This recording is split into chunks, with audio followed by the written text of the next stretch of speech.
Konsihal Miles Ari Sanchez, Konsihal Dennis Alipango, siga kaulakaw kay secure ng perimeter ko, no?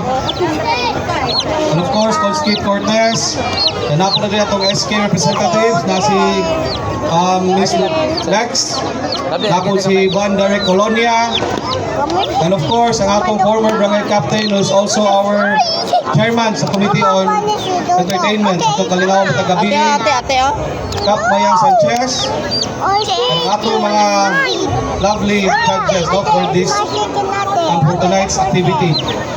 We have Mr. Ervin Dimape, ang atong umabot ng siyal sab, Miss Kizzy Alipango, anak ni Coach Dennis Alipango, of course, and Sir Richard, ang atong silingan sa Tres Rosas.